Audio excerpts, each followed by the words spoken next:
Divorce is dirty, dirty for the whole family. Ego hurt थी वो आपकी थी. Now you are responsible for that. Divorce is very very comfortable thing for the piece.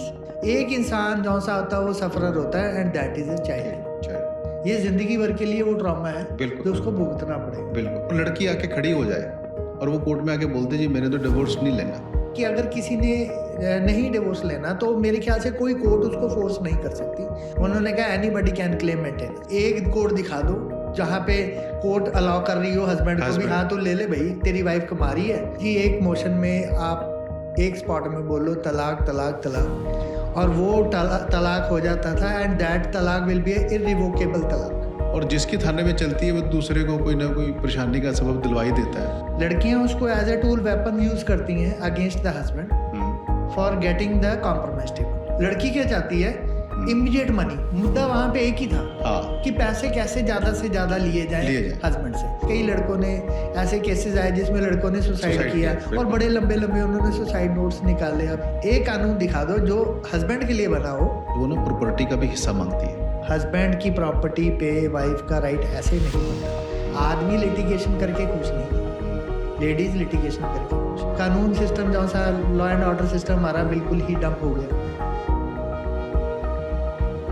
Hello everyone, हम लोगों के podcast का जो आज का टॉपिक है वो है डिवोर्स.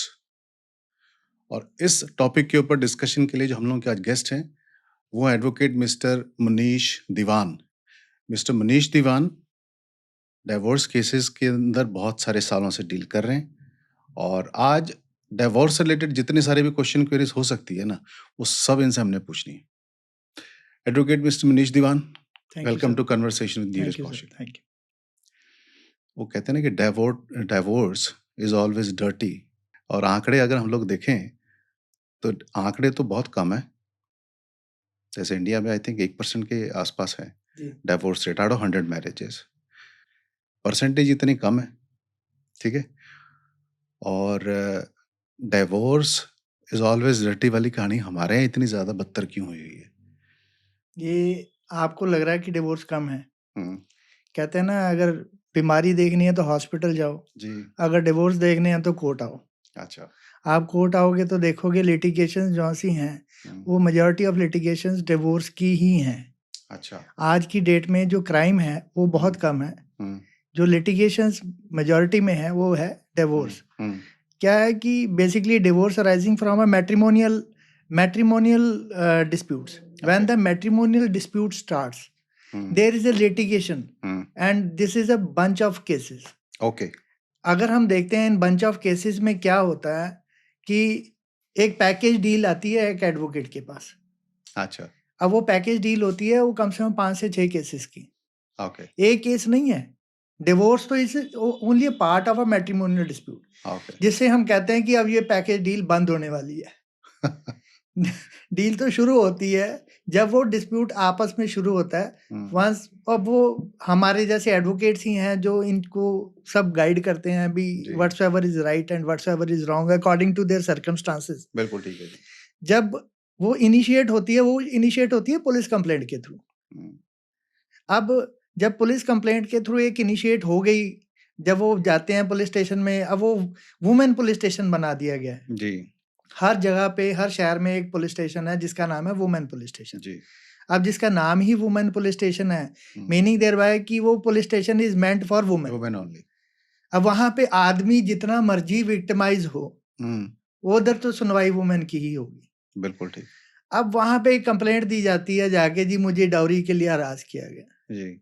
और वो 99% केसेस में एक ही साइक्लोस्टाइल स्टोरी है जी. मुझे खाना नहीं दिया, मुझे डाउरी के लिए हरास किया गया, मुझे मारा पीटा गया और सब कुछ है. और ये सिर्फ प्रॉब्लम्स जो सी हैं जो मार पीटाई वाली जो इश्यूज हैं वो थोड़ा जो बिलो पॉवर्टी पीपल है उनमें तो होती है, पर जो सिविलाइज्ड पीपल हैं जो अपर मिडिल क्लास है उनमें ऐसी कोई प्रॉब्लम्स होती नहीं है. ओनली ईगो फाइट अगर लार्ज स्केल पे देखें तो वो ईगो फाइट्स को जो सा हम उसके अंदर रंग दे देते हैं वो जाके एक डाउरी हरासमेंट का हो जाता है. पहला प्रेशर टेक्निक होती है कि उसको प्रेशर डाला जाए कि हम उससे एलिमनी अच्छी ले सकें हस्बैंड से और under the garb of that complaint एक अच्छी एलिमनी लेके हम उसको डिवोर्स दे दें.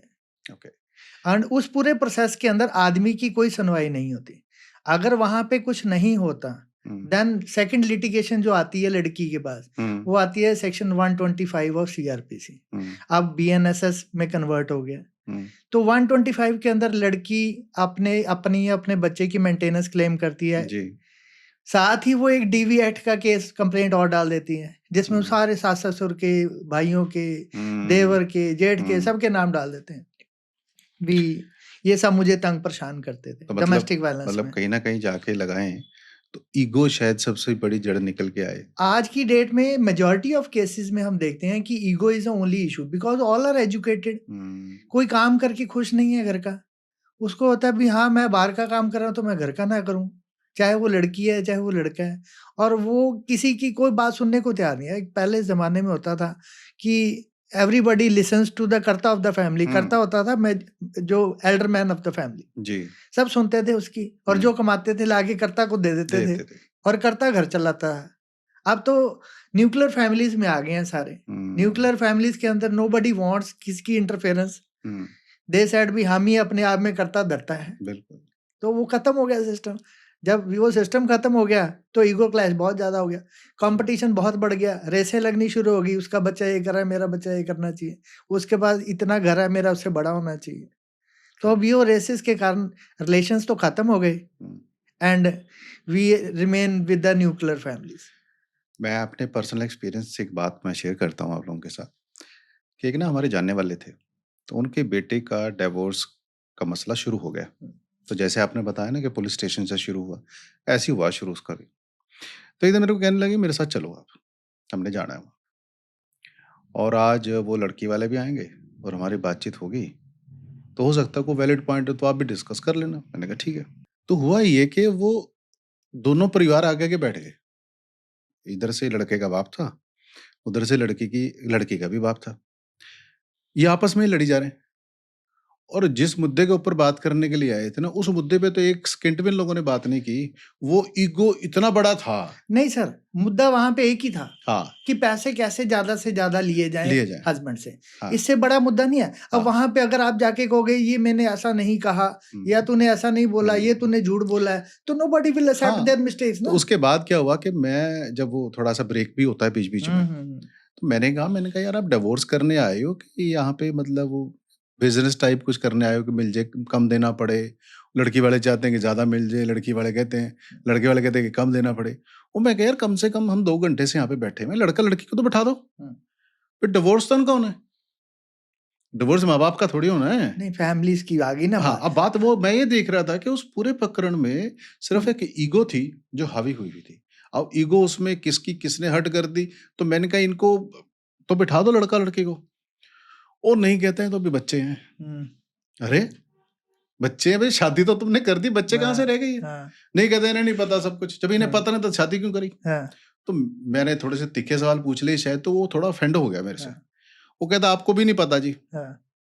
तो मतलब मैं ये पाया उस दिन, उस पूरी मीटिंग के अंदर, मैं टाइम भी काफी लगाया उनके साथ, कि ईगो इतना बड़ा रोल प्ले करने लग गई लोगों के लाइफ में कि वो इस चीज की वैल्यू नहीं डाल रहे कि यार 2 लोग इकट्ठे ढंग से रह भी सकते हैं। शादी क्या मैटर करती है? बिल्कुल ठीक। आज की डेट में शादी मैटर नहीं करती, और divorce is very very comfortable thing for the piece.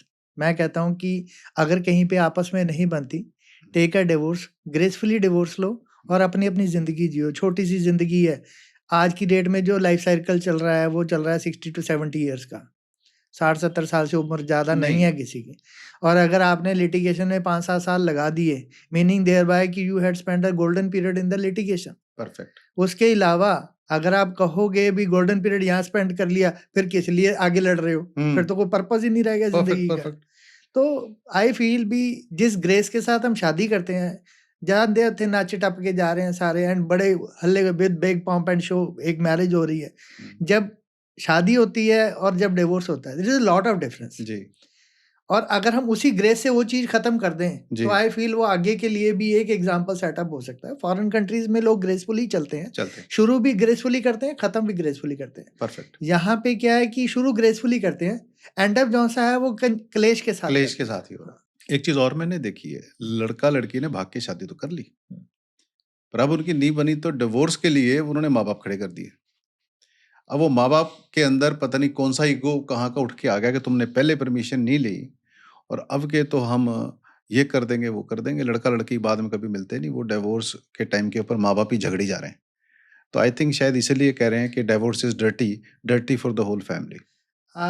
इस मामले में भी ठीक है जो आपने एग्जांपल दिया भाग के शादी करने रनअवे मैरिजेस का, हुँ, उसमें ठीक है अगर पेरेंट्स को एक ब्लेम सिस्टम है भी हुँ, आपने मेरी मर्जी से नहीं की नहीं तो की। Hmm, now you are responsible for that. जी, ये एक नॉर्मल अरेंज मैरिजेस में भी आज की डेट में ट्रेंड है। ओके, अब क्या होता है कि जैसे अरेंज मैरिजेस होती हैं, पेरेंट्स कि लड़का कंसेंट के लड़की साथ। देखते हैं जी, और उनके जी, लिए शादी कर देते हैं। जी। अगर तो वो सक्सेसफुल हो गई हाँ, शादी, हाँ, फिर तो बच्चे कहते हैं देखा दिस इज माय डेस्टिनी, मेरी किस्मत हाँ, किस्मत अच्छी थी मुझे ऐसा मिल गया। हाँ, अगर वो खराब हो गई, हाँ, नहीं चली, फेल मैरिज हो गई, हाँ। तो वो कहते हैं वो माँ बाप ने ऐसा देखा। ढूंढ दिया, मेरी तो किस्मत माँ बाप ने खराब कर दी। तो एक ब्लेम गेम है। We hmm, don't take the things upon us. जी, हम कहते हैं जी इसको ब्लेम करो अगले पे, हुँ, ताकि हम अपनी सेटिस्फेक्शन हो जाए, मेरी कोई गलती नहीं है इसमें। अब गलती उसमें क्या है कि माँ बाप थोड़ी रह रहे थे लड़के के साथ, बिल्कुल। रह तो आप रहे थे। हुँ, अगर वहां पे क्लैश ऑफ इंटरेस्ट था वो आपका था, ईगो हर्ट थी वो आपकी थी, बिल्कुल। लेकिन पेरेंट्स का तो कोई कसूर नहीं था। उन्होंने हुँ, कौन सा पेरेंट्स ऐसा होता है जो ये शो करता है या हुँ, ये करके शादी करता है भी हाँ मेरे बच्चे की शादी खराब हो जाए हो आज जाए। के टाइम, हुँ, कोई भी नहीं करता। नहीं करता। लेकिन जब खराब हो जाती है तो वो बुजुर्ग पेरेंट्स जो से हैं वो एक गिल्ट में जीते हैं कि यार मेरे से पता नहीं क्या जिंदगी में बड़ी गलती होगी जो मैंने ये स्टेप ले लिया।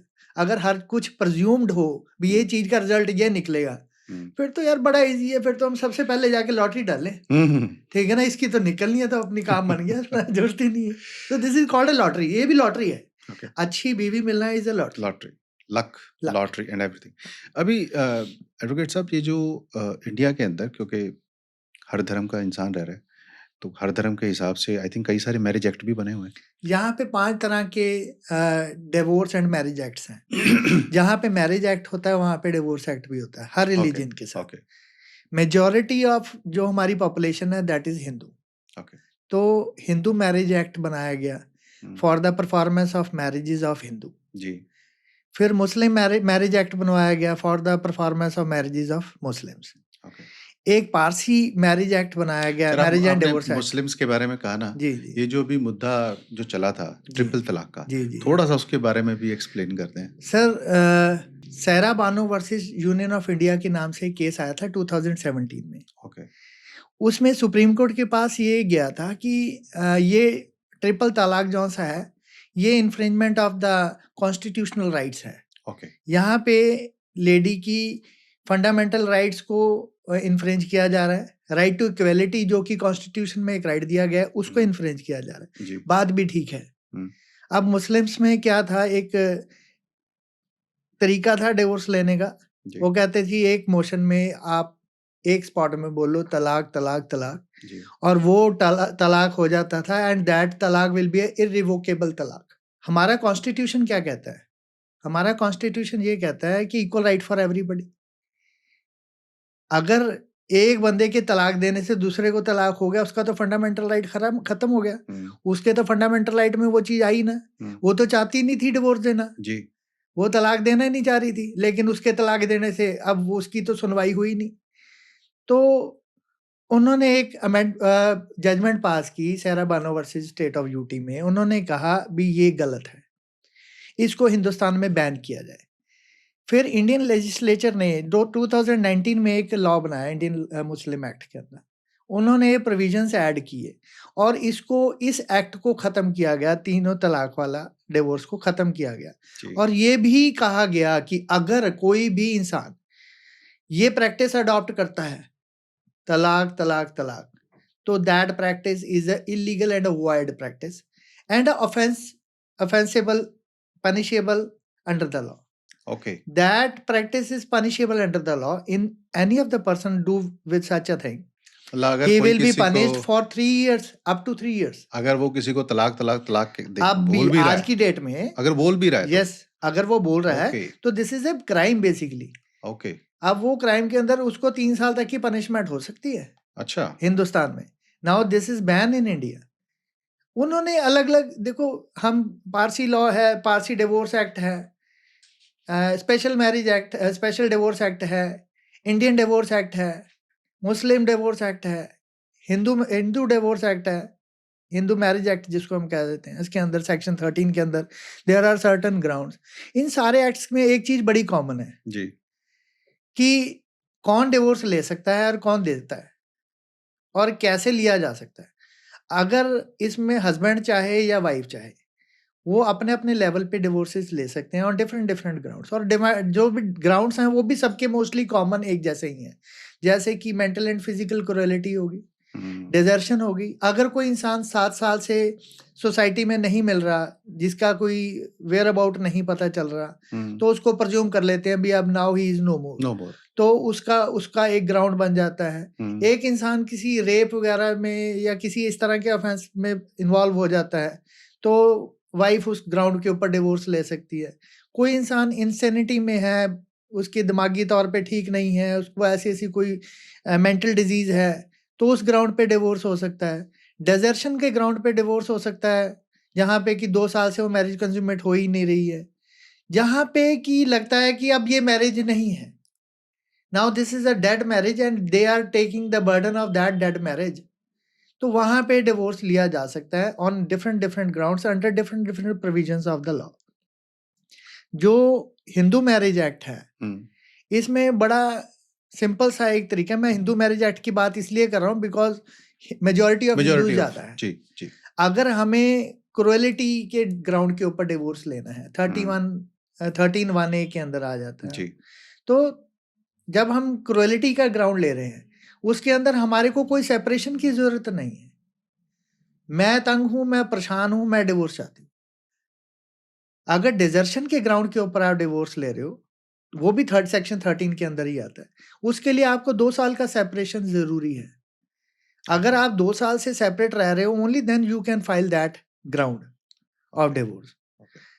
म्यूचुअल कंसेंट में अगर आप जाते हो, जिनको कहते हैं भी आप with the mutual consent of both the party, 13B के अंदर अगर आप चले जाते हो, तो उसके अंदर आपको 1 साल का सेपरेशन होना बड़ा ज़रूरी है, और 6 महीने का आपको कोर्ट जुडिशियल सेपरेशन दे देती है, जिससे कि कोर्ट आपको एक टाइम पीरियड दे देती है कि आप इसमें अपने आप को कोशिश करो भी, अगर ये कहीं पे you can save your marriage, reconciliation कहीं पे भी हो सकती है, तो make your efforts for the reconciliation.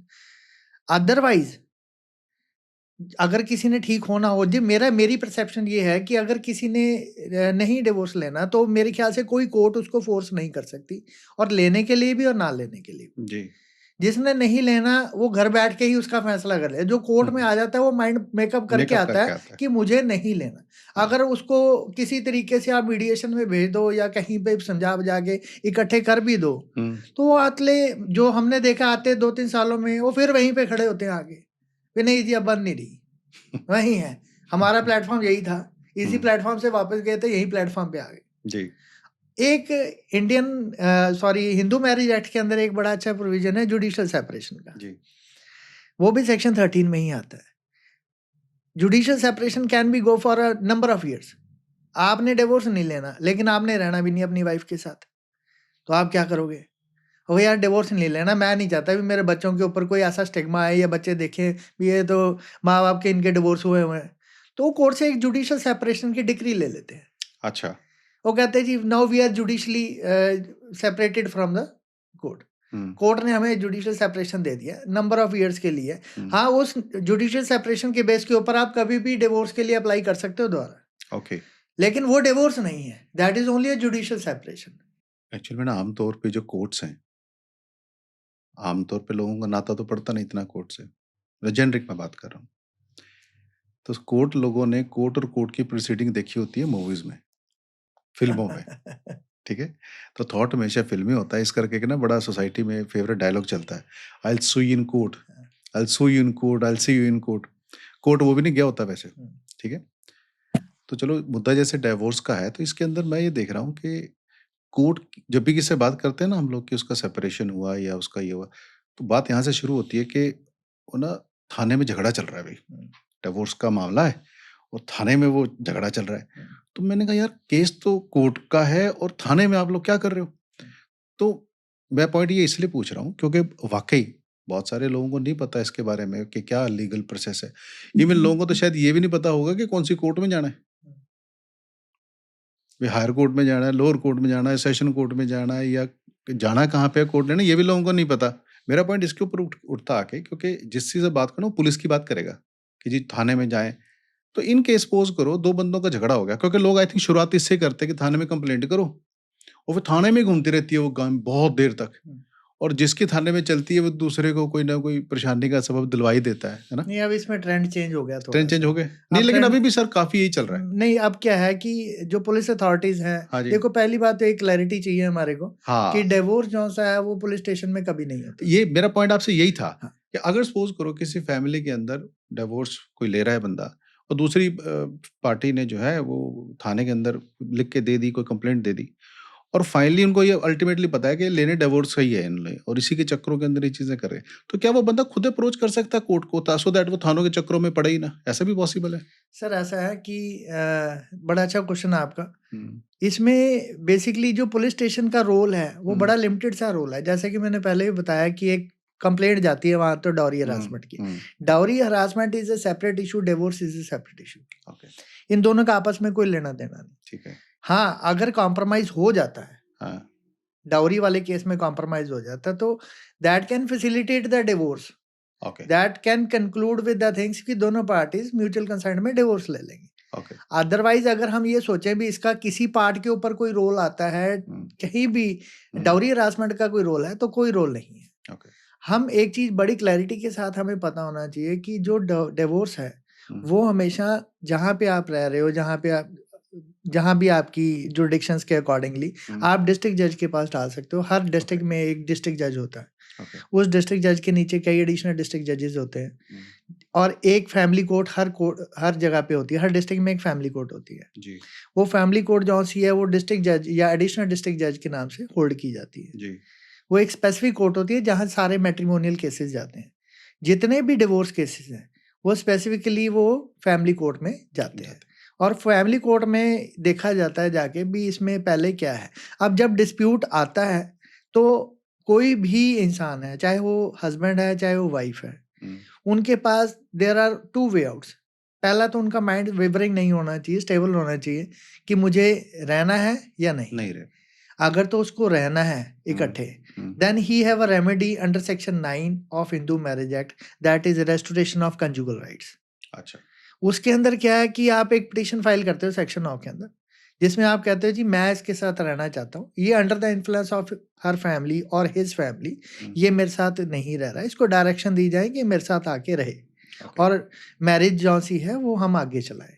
Okay, एक मतलब तो ये डिवोर्स होने से पहले या केस की प्रोसीडिंग के बीच में भी यू होता हैव है? 2 options. Okay, You have 2 options. Either जी, you can move with section 9 or you can move with section 13. Section 9 is कि हम इकट्ठे रहना चाहते हैं तब। Section 13 जो सा है वो है डिवोर्स। ओके, अगर तो आप इकट्ठे रहना चाहते हो, या तो आप सेक्शन 9 डालोगे भी मैं तो इसके साथ रहना चाहता हूँ, जी, या फिर आप सेक्शन 13 डालोगे ओके, भी मैं इसके साथ नहीं रहना चाहते। जी, एक चीज और है कि आपने सेक्शन 9 डाल दिया, सेक्शन 9 डालने के बाद आपकी फेवर में डिक्री होगी, यानी कि कोर्ट ने ऑर्डर कर दिया रिस्पोंडेंट को भी आप इसके साथ रहो, चाहे वो हस्बैंड है चाहे वाइफ है, डिक्री ले ली, और आप उसके बाद 1-1.5 साल 2 साल उसके साथ नहीं रहते डिक्री होने के बाद भी, then it will become a ground for divorce.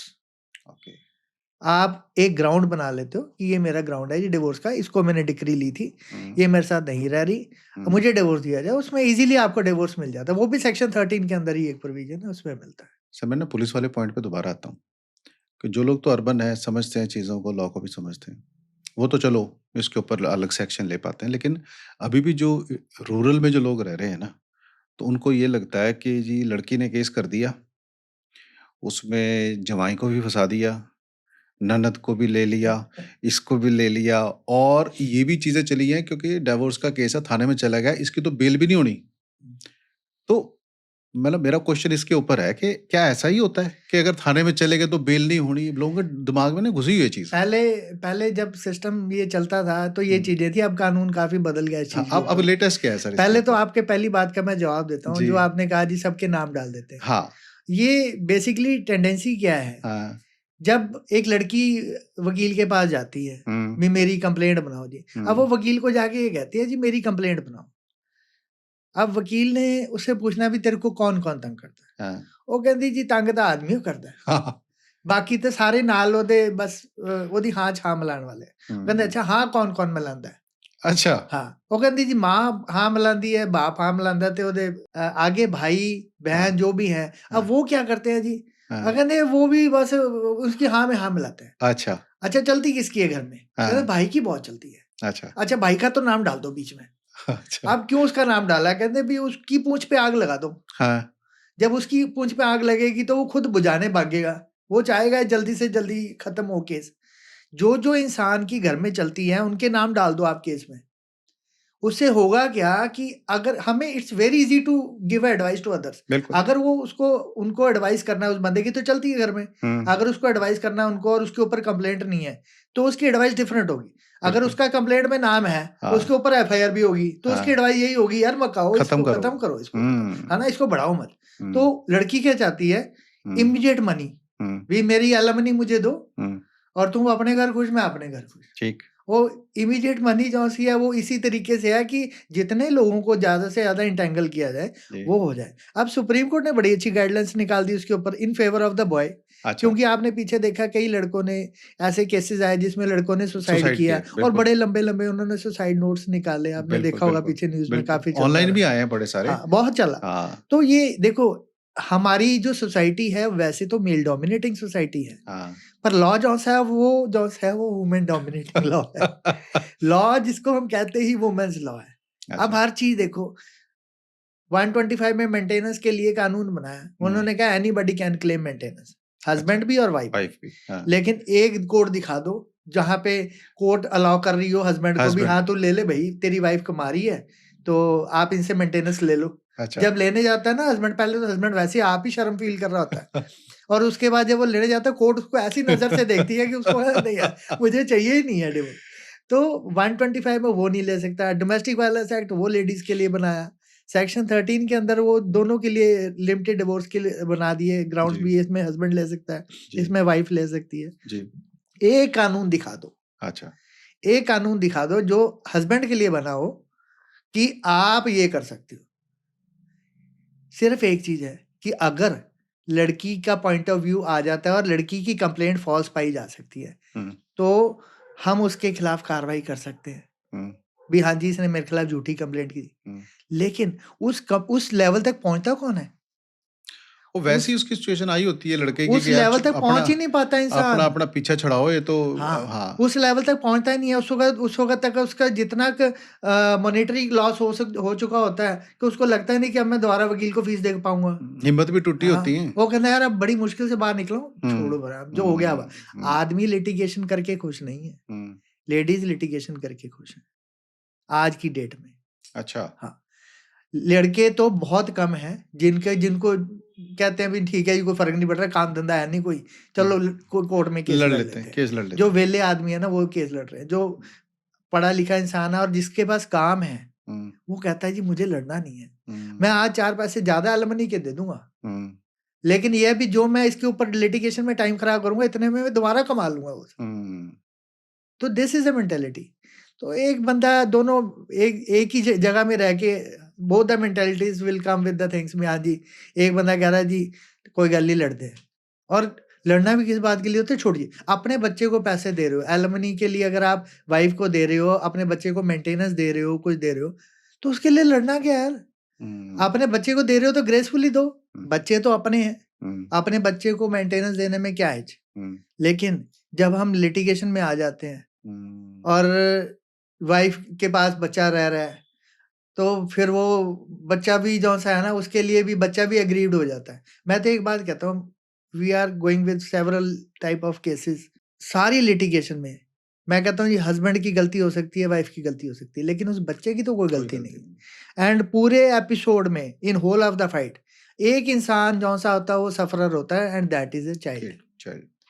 उसकी मेंटल ग्रोथ, उसकी फिजिकल ग्रोथ, एक चीज से तो चाहे वो माँ के प्यार से चाहे वो बाप के प्यार से वो अबंडन रहेगा।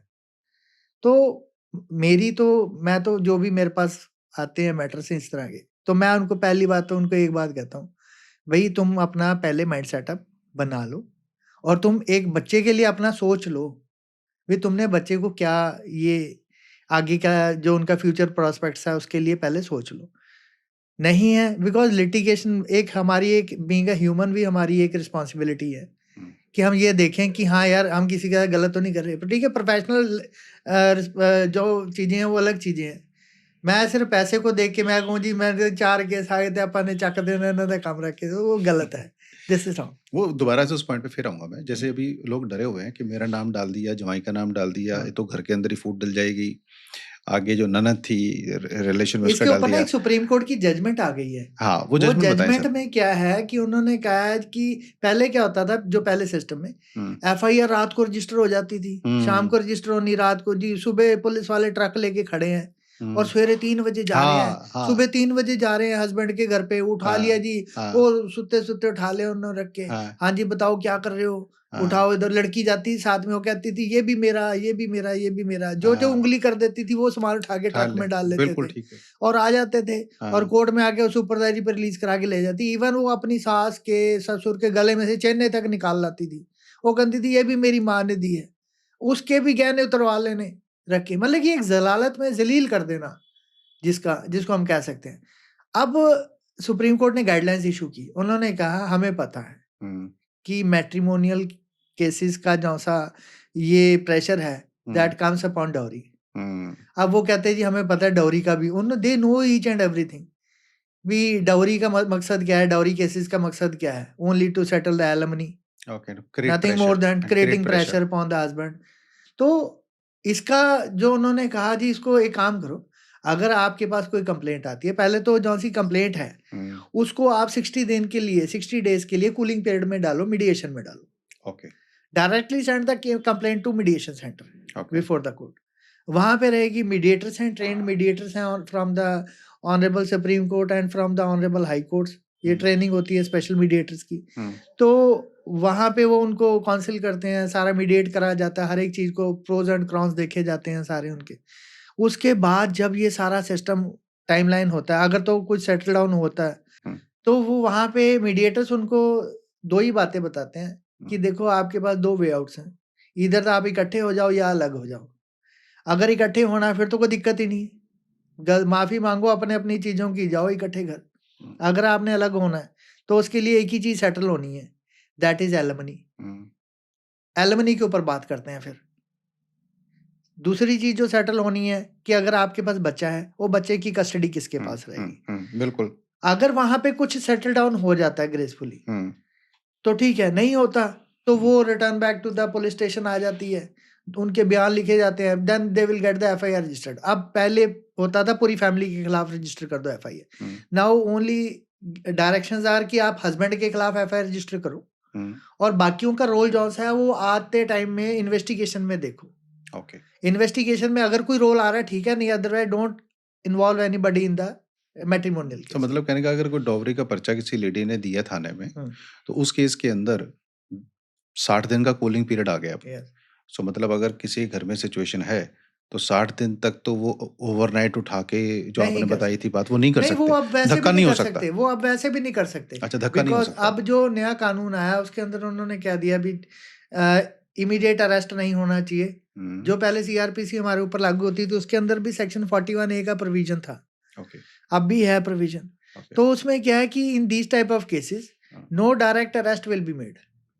आप पहले पुलिस वालों को अगर कुछ उनसे रिकवरी करनी है या कुछ पूछताछ करनी है तो सेक्शन 41 का नोटिस देंगे, उनको कहेंगे एक्यूज्ड पार्टी को जिनके खिलाफ एफआईआर दर्ज हुई भी आप आके इन्वेस्टिगेशन ज्वाइन करो। अगर वो इन्वेस्टिगेशन ज्वाइन नहीं करते, only then they can arrest that person, otherwise वो अरेस्ट ही नहीं कर सकते। अगर वो सपोज करो जो हस्बैंड है सपोज, और उसको अगर वो कॉल कर रहे हैं थाने में कि आओ और इस डिस्प्यूट के ऊपर बातचीत करो, उसको सेटल करने के लिए, अगर वो शो अप नहीं करता, जाता नहीं है वहां पे, तो अरेस्ट करने की प्रोविजन बनेगी, तो अरेस्ट करा जा सकता है। तो एक तो हो गया कि लड़की ने डाल दिया कि मैं डोवरी का भी डाल दिया, मेरे से डावरी मांग रहे हैं ये लोग, वो कहीं मेरे को मारते हैं पीटते हैं, तो क्या ये भी उसके साथ इसी तरह से चलेगा?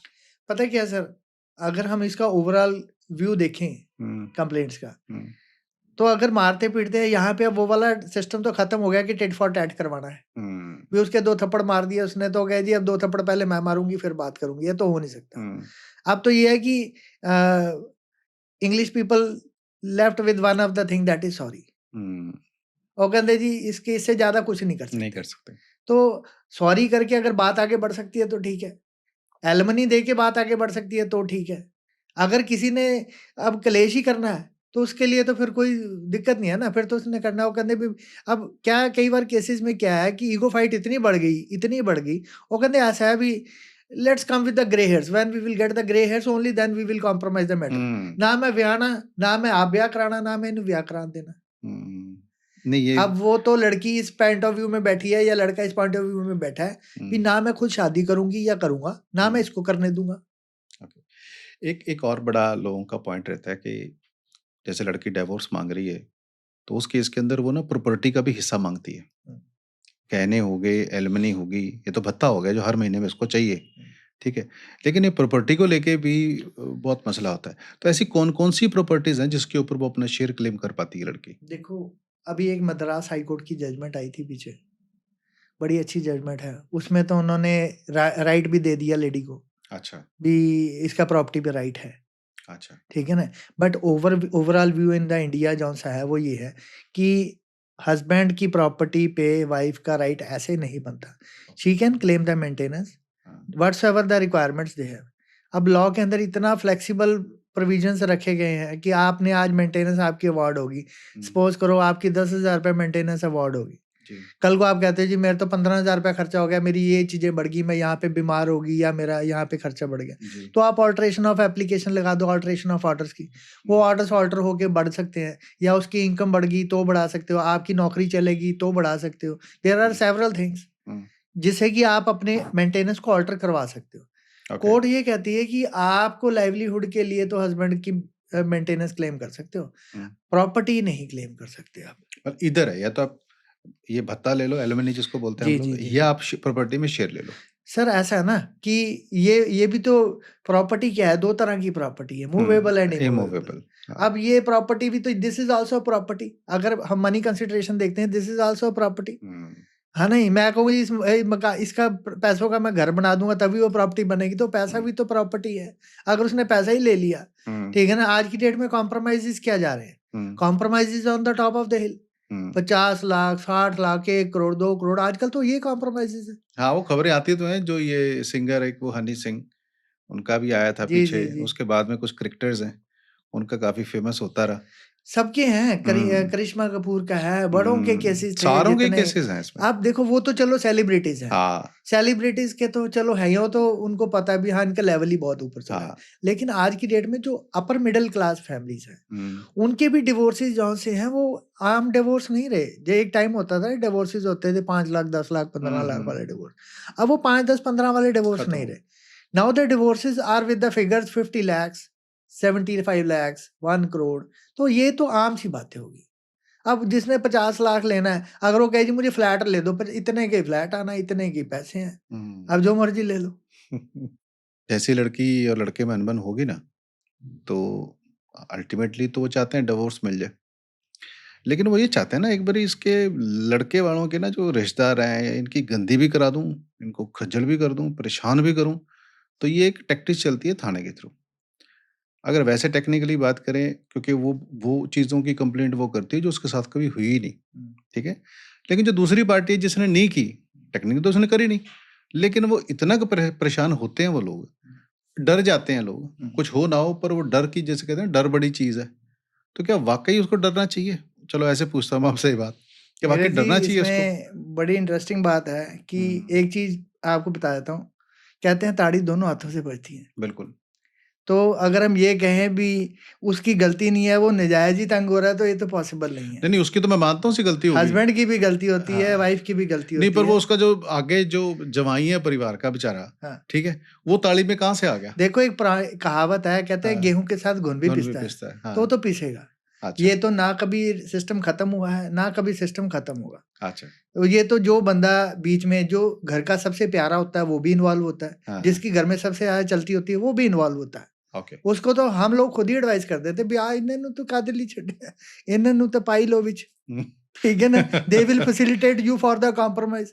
तो वो कॉम्प्रोमाइज फैसिलिटेट करवाते हैं वो लोग फिर बैठ के, ठीक है। नहीं तो ये कुछ गलत नहीं है। और जहां तक आपका पॉइंट पुलिस स्टेशन वाला है, वो जो सा बड़ा वैलिड सा पॉइंट है आपका कि पुलिस स्टेशन कोई सोल्यूशन नहीं दे सकता डिवोर्स के लिए। एग्जैक्टली। लड़कियां उसको as a tool weapon use करती हैं against the husband for getting the compromise table. जी। वो होता भी एक कॉम्प्रोमाइज टेबल है, अच्छा। जहाँ पे भी आप बैठ के अपने लिए एक जिसको हम कह सकते हैं कि प्री कॉम्प्रोमाइज के लिए आपको एक बैठ गए जी, अब हमें कॉम्प्रोमाइज टेबल मिल गया, अब यहाँ पे बैठ के टर्म्स एंड कंडीशन कहते किस दे सिर ते जुत्ती रख के कॉम्प्रोमाइज कराना होवे, कहते पुलिस स्टेशन में है, कंप्लेंट मेरी है, तो कॉम्प्रोमाइज भी मेरी टर्म्स में होना चाहिए। वहां पे लड़की को ये लगता है कि मेरी कंप्लेंट है, ये डर जाएगा। और जो सिविलाइज्ड लोग हैं, जो भी हैं, जिन्होंने कभी एफआईआर वगैरह देखी नहीं है, they people are scared of this thing. अच्छा। उनको लगता है कि यार नहीं, पता नहीं क्या हो जाएगा, एफआईआर दर्ज हो जाएगी तो पता नहीं कितना बड़ा पहाड़ टूट जाएगा, मेरी सोशली और सोसाइटी में कितनी बेइज्जती हो जाएगी, मैं पता नहीं कहीं मुंह दिखाने लायक रहूंगा या नहीं रहूंगा। बिल्कुल। बट मैं इस चैनल के थ्रू लोगों को बताना चाहता हूँ कि ऐसा कुछ भी नहीं है। ये एक सिंपल सा केस है जिसमें कि ना तो आपको कोई इमीडिएट अरेस्ट कर सकता है, ना ही ये आपको किसी तरह से आप अगर ठीक हो, अगर आपने कुछ गलत नहीं किया, तो आपको कोई भी कोर्ट ऐसी कुछ भी कोई वर्डिक्ट नहीं देने वाली जिससे कि आपका सोशली स्टिग्मा लग जाए आपके ऊपर। लेकिन थाने के अंदर तो वो लोग मतलब बुला के, या जो उनके अपने टैक्टिक्स है, ये ना एक्चुअल में ठीक है। कई दफे ना कोई रसूखदारी मिल गई थाने में किसी की, लड़की वाले का कोई चाचा मामा ताया, क्योंकि आ ही जाते हैं ना, लड़की को सुनकर थोड़ा बंदा भावुक भी हो जाता है, और ऊपर से वो चार बातें ये कहते जी, मुझे मारते भी थे जी, ये भी करते थे जी, खाने को नहीं देते थे, ठीक है। तो वो भावुक होके वो बंदे साथ में हिस्सा बनते हैं, और वो थाने के अंदर जो कई दफे होता है ना, ह्यूमिलेशन जिसको स्पेशली कहते हैं, लोग उससे भी बहुत डरते हैं। आपको लगता है कि ये जो सोर्सेज जो आपने बोला लड़की वाले यूज करते हैं, लड़के वाले नहीं करते? अच्छा। जितने सोर्सेज लड़के वाले यूज करते हैं शायद कोई करता ही नहीं, क्योंकि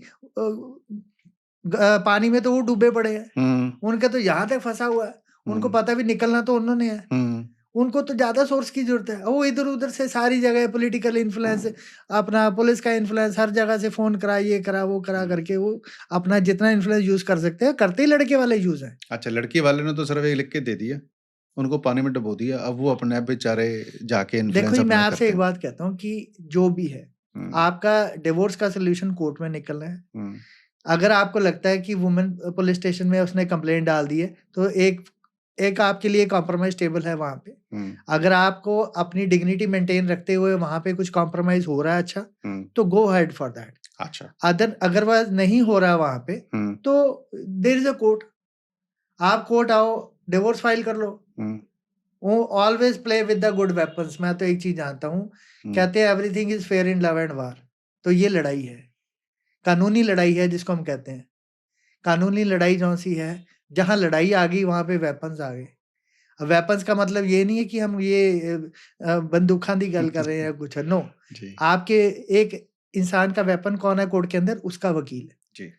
अगर उसके पास अच्छा वकील है अपना, तो यानी कि उसके पास अच्छा वेपन है, तो वो एक अच्छी फाइट दे सकता है, और वो अपने फंडामेंटल राइट्स को लेके, अपने लीगल राइट्स को लेके, वो अपनी चीज प्रॉपर तरीके से कोर्ट में रख सकता है। एक सर एक चीज इसके बारे में सर आप बताएं कि कई जगह क्या होता है ना कि एक ही बंदा चाहता होता है कि मैंने तलाक लेना है, दूसरा बंदा कहता है भी मैंने तो नहीं तलाक देना, ठीक है। अब वो रह भी अलग अलग रहे हैं, वो दूसरा उसको तलाक देने के लिए हामी नहीं भरता, तो ऐसे केस के अंदर तलाक कैसे पॉसिबल होगा फिर?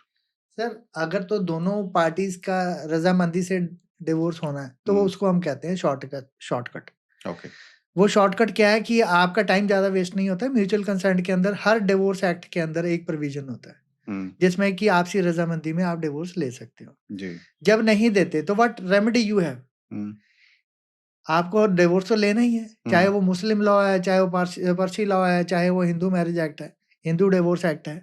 आपको अगर डिवोर्स लेना है, then you can go ahead for that. अब उसके लिए अलग अलग रेमेडीज हैं, अलग अलग ग्राउंड्स दिए गए हैं। हिंदू मैरिज एक्ट के अंदर वो ग्राउंड है, that is cruelty, desertion, adultery. अगर हस्बैंड गलत रिलेशन में है, बायगेमी में रह रहा है किसी के साथ, विदाउट टेकिंग डिवोर्स किसी और लेडी के साथ रह रहा है, उसने शादी कर ली है वहां पे। अब तो लिव इन तो चलो अब वैलिड हो गया है हिंदुस्तान में भी, लेकिन अगर वो शादी कर लेता है तो बायगेमी का एक ग्राउंड बन जाता है। तो अकेले भी आप कंटेस्टेड डिवोर्स ले सकते हो, पहले होता था, एक ट्रेंड था कि कई साल लग जाते थे डिवोर्सेस लेने में। अब ऑनरेबल सुप्रीम कोर्ट ने, हाई कोर्ट ने बड़ी अच्छी डायरेक्शन दे दी हैं उनको, लोअर जुडिशरी को, कि आप इनको स्पीडी करो, एक्शन प्लान में लेके आओ। जितने एक्शन प्लान के केसेस हैं सारी कोर्ट्स उसके ऊपर दिन रात लगी हुई हैं कि हम इनको ख़त्म करें। वो डे टू डे हेयरिंग्स पे भी जा रहे हैं केसेस, जो 5 साल पुराने केसेस हैं। अच्छा। तो कोर्ट्स का वो ये ओपिनियन है कि 4-5 साल के अंदर जो है वो केसेस को ख़त्म किया जाए। और ये पहले होता था 10-10 साल चलते रहते थे, अब ये नहीं है। Whatsoever the fate of the case, that will be decided within 3, 4 और 5 ईयर्स। और इतना मिनिमम पीरियड है भी है जो लगेगा ही लगेगा, एक और अगर चीज़, कंटेस्टेड में जाते हैं तो। ओके, एक चीज़ और है सर, ये जब डिवोर्स की प्रोसीडिंग होती है और वो लड़की क्लेम करती है चीज़, तो वो कई दफ़े ऐसा-ऐसा सामान भी लिखवा देती है क्लेम करने के अंदर जो उसका है भी नहीं है। एक तो ये, एक दूसरा जो ये जो एलिमनी जो क्लेम करती है वो लड़की, क्या कोर्ट ने कोई इसका आधार बनाया है? किस आधार के ऊपर होती हैं डिसाइड चीज़ें? नहीं सर, ये ना लॉ ही ऐसा है। अच्छा, अब लॉ में एक वर्ड डिफाइन किया गया, स्त्री धन।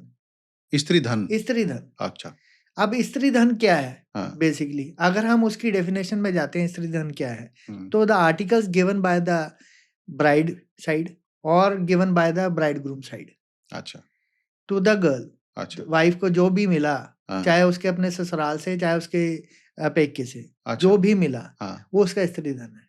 अच्छा, मतलब दोनों तरफ से जो मिला है दोनों वो तरफ से स्त्री जो धन है? दिया वो स्त्री धन है। और ओके, उस स्त्री धन के ऊपर उस लेडी का ही हक है। अच्छा, अब क्या होता है कि जब लड़ाई होती है ना, हस्बैंड ये तो हमने दिया है, हाँ, ये कैसे दे दे? हाँ, अरे भाई क्यों नहीं दोगे? हाँ, स्त्री धन है। हाँ, अगर हम कानूनी तौर पे चलेंगे तो वो स्त्री धन है, अच्छा। ठीक है नहीं? तो उसका राइट किसके पास है? वो वाइफ के पास है। चलिए ये तो मान लिया, अब वो कहती है जो सास ने डाला हुआ है ना ये गले के अंदर माला या जो भी कुछ सोने का, वो ये भी मेरा ही है जी। अगर वो दिया हुआ है और वो दिख रहा है, हुँ, फोटोग्राफ्स दिख रही हैं कि उनके पेरेंट्स उसके डाल रहे हैं, हुँ, तो वो डाउरी में आ जाता है।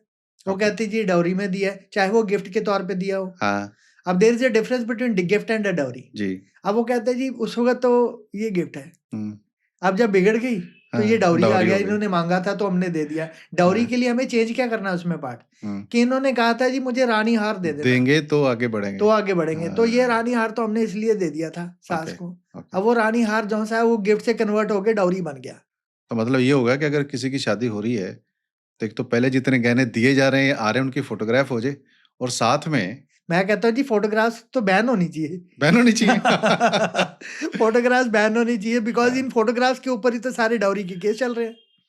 नहीं, पर वो जैसे ऑल द केसेस। मैंने आपको कहा ना वो उसकी सासू के गले में डला हुआ था हाँ। रानी हार जैसे आपने कहा, वो किसी फ़ोटो में भी नहीं आया, वो वैसे क्लेम मार रही है कि तुम ये हमारा है जी। देखो अब 2 उसका चीज़ों क्या? से 2 हाँ जी। चीज़ों से ये चीज़ प्रूव हो सकती है। हाँ, एक तो वो उसका बिल, अच्छा, उसका वो किस दुकान से बनाया गया है और किसने बनवाया है। ओके। इस केस के अब अंदर उसको हाँ, प्रूव करना पड़ेगा कि ये यस, इसका क्यों है, वो क्यों यस, क्लेम कर रही है यस। इसको। अगर वो कहती है ये मेरा है, तो उसको या तो उसका बिल दिखाएगी या उसकी कोई फ़ोटोग्राफ दिखाएगी, तभी हो सकती है, अदरवाइज़ नहीं हो सकती। डिवोर्स के अंदर ना एक अब सबसे बड़ा जो झेलता है जो डिवोर्स को, ना आदमी झेलता ना औरत। डिवोर्स का दुःख, परेशानी सारा झेलता है बच्चा। तो ये जो बच्चे की कस्टडी होती है डिवोर्स के हिसाब के बाद, तो इसके क्या मापदंड होते हैं? कैसे डिसाइड होता है कि बच्चा की कस्टडी आदमी को मिलेगी या उसकी वाइफ को मिलेगी? देखो, पहली बात तो डिवोर्स का बच्चे की कस्टडी के साथ कोई लेना-देना नहीं। अच्छा। डिवोर्स जौन-सा है वो फैमिली कोर्ट डिसाइड करती है। हुँ। जो कस्टडी जौन-सी है वो गार्डियन कोर्ट डिसाइड करती है। Guardian court. Guardian court. अच्छा, जौन-सी कस्टडी है वो हमेशा गार्डियन कोर्ट के पास जाती है। अच्छा, हर डिस्ट्रिक्ट कोर्ट में एक फैमिली कोर्ट होती है, एक गार्डियन कोर्ट होती है। ओके। जो गार्डियन कोर्ट होती है वो सिविल जज सीनियर डिवीज़न के पास होती है। तो जो गार्डियन कोर्ट डिसाइड करेगी वो कस्टडी डिसाइड करेगी, और कस्टडी जौन-सी है वो बेसिकली डिपेंड्स करती है जो भी कस्टडी माँग रहा है, उसकी इनकम के ऊपर, उसकी उसके कैरेक्टर के ऊपर, उसके लाइफ़स्टाइल के ऊपर, उसका क्या मीन्स हैं उसके पास, वो सब कुछ देखा जाता है। इसके पास क्या पैसा है, जो ये बच्चे को अच्छी परवरिश दे सकता है, ये अच्छे कैरेक्टर का आदमी है भी है कि नहीं है। ऐसा तो नहीं कि बच्चा इसके पास जाके बैड हैबिट्स ही सीख ले। तो हर चीज़ को कंसिडर करते हुए कोर्ट्स कस्टडी अपॉइंट करती है, और वो अगर कोई इंसान हस्बैंड या वाइफ़, चाहे अगर बच्चा वाइफ़ के पास रह रहा है, फॉर एग्ज़ाम्पल कि एक बच्चा माँ के पास रह रहा है और उसकी माँ अडल्टरी में रह रही है किसी के साथ, ओके, और बाप उसका बच्चे का कहता है कोर्ट में कि मुझे इसकी कस्टडी चाहिए because my wife don't have a good character. In that circumstances अगर ये चीज़ कोर्ट में प्रूव हो जाती है, तो कोर्ट इस बात को लेके भी ओपिनियन देती हैं, भी ठीक है, ही इज़ राइट। बच्चे के ऊपर बैड इंप्रेशन नहीं जाना चाहिए। अगर वो किसी के साथ रह रही है और अपने हस्बैंड के साथ उसने अपने हस्बैंड को बिना किसी रीज़न के अबंडन किया हुआ है, तो ये बच्चे की कस्टडी उसको दी जा सकती है। अगर उसकी वाइफ़ या कोई लेडी, कोई जिसके पास कस्टडी है, वो ड्रिंकिंग हैबिट्स या कोई बैड हैबिट्स या ड्रग्स में इन्वॉल्व्ड है या किसी तरह के रैकेट्स में इन्वॉल्व्ड है या प्रोस्टिट्यूशन में इन्वॉल्व्ड है, तो in that circumstances also custody जो-सी है वो चेंज करके बाप को दी जा सकती है, अब चाहे इन अगर एनी ऑफ द अगर सर्कमस्टांसेस। जैसे ना किसी लेडी को मिल गई कस्टडी बच्चे की और वो दोबारा शादी कर लेती है, तो उस केस के अंदर फिर वो हस्बैंड क्लेम कर सकता है पहले सर, वाला? That depends upon the circumstances. Okay, custody भी कई तरीके से मिल जाती है। ओके, एक तो हमने कस्टडी ली, जैसे कि परमानेंट कस्टोडियन अपॉइंट करा लिया। जी, जो नॉर्मली डॉरी केसेस में देखा जाता है कि लोग ना एक एग्रीमेंट, कॉम्प्रोमाइज़ जिसको हम कह देते हैं, वो अच्छा, कॉम्प्रोमाइज़ ड्राफ्ट कर लेते हैं। वो अच्छा, कॉम्प्रोमाइज़ में लिखवा लेते हैं जी, ये बच्चे की कस्टडी जौन-सी है ये इसके पास रहेगी, हस्बैंड के पास या वाइफ़ के पास, वो उसी में लिखवा लेते हैं। ओके, और वो सोचते हैं ये सफिशिएंट है। हाँ, ये मेरे पास बहुत ज़्यादा several cases I had gone through the things. अगर कस्टडी आपको अपने नाम पे चाहिए, जो कि आप कह सकते हो कि मुझे बच्चे को अगर फॉरेन लेके जाना है, बच्चे को हाँ, फॉरेन में पढ़ाना है, हाँ, तो इन दैट सर्कमस्टांसेस वो एफिडेविट जो कॉम्प्रोमाइज़ है, वो सफिशिएंट नहीं है। नहीं है, आपको तो कोर्ट से डिक्लेरेशन लेनी पड़ेगी, अपने आप को परमानेंट कस्टोडियन डिक्लेयर करवाना ही पड़ेगा। Only then you can take the decisions on behalf of the child. भी मेरे ओके, को अपने बच्चे को कहाँ पढ़ाना है, कहाँ लेके जाना है, कौन से कंट्री में लेके जाना है। फिर आपको अपने हस्बैंड की कंसेंट की ज़रूरत नहीं है in that type of circumstances. एक और बड़ा इम्पोर्टेंट पॉइंट है। आजकल ना बहुत सारे लोग इंडिया से कोई पढ़ाई के उसमें, कोई काम के इसमें, कोई पीआर ले रहा है, कोई कनाडा जा रहा है, यूएस जा रहा है, ऑस्ट्रेलिया जा रहा है, वहाँ की रेज़िडेंसी भी ले रहे हैं, नागरिकता भी ले रहे हैं। शादी तो उनकी हुई थी इंडिया में, अब रह रहे हैं वो कनाडा में सपोज़ करो। अब उनका वहाँ हो गया झगड़ा, ठीक है? तो अब वो अपनी डिवोर्स की प्रोसीडिंग कैसे शुरू करें? ये ना बहुत सारे लोगों का क्वेश्चन आ गया क्योंकि बहुत चले गए हैं लोग अभी बाहर हुँ। और शादियाँ भी हो गई हैं और चलो उधर डिवोर्स का कल्चर ज़्यादा है तो उनको शायद वो दिख रहा है इस करके या हो सकता है आपसी उनकी ना भी बनी हो। तो अगर ऐसे लोगों के लिए क्या हिदायत है सर कि वो डिवोर्स किस तरह से अपना प्रोसीड करें? एक मेरे पास एक एग्ज़ाम्पल है। हाँ जी, मेरे पास एक केस था, मैं नाम नहीं लूँगा उनका। जी।